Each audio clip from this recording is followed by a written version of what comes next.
L'outil de production, il faut qu'ils aient le droit de préemption en coopérative, c'est-à-dire le droit de devenir pleinement et légitimement les propriétaires de l'outil de travail quand celui qui les possède prétend les vendre.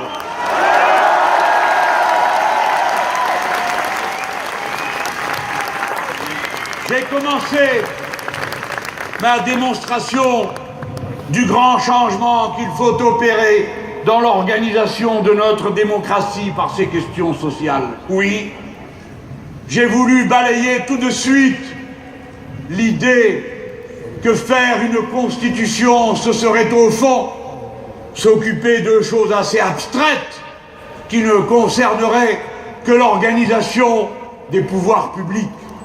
Non! Écrire une constitution, c'est décrire le type de société dans lequel on veut vivre, en disant quels sont les droits que l'on se reconnaît les uns envers les autres, et les uns envers les autres avec la nature.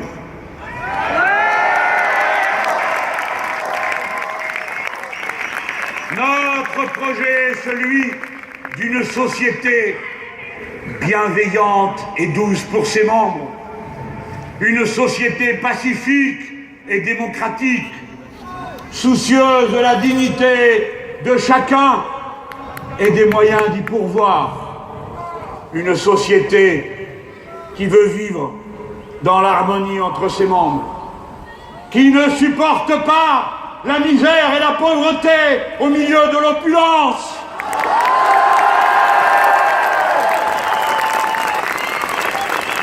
Une société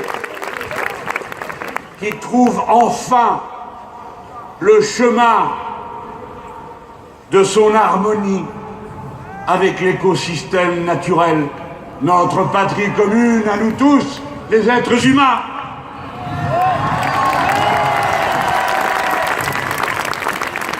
En convoquant une assemblée pour écrire cette constitution,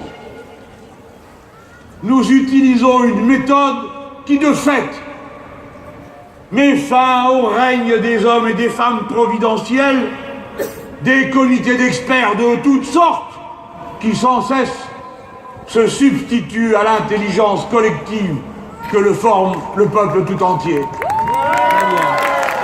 Il ne peut pas être question que, comme en 1958 cela fut fait, un petit comité d'amis rédige un texte qui convienne au chef et le propose ensuite au suffrage du peuple comme un plébiscite personnel. Dans ces conditions, c'est une assemblée qui doit être constituante. Elle doit prendre le temps de faire son travail.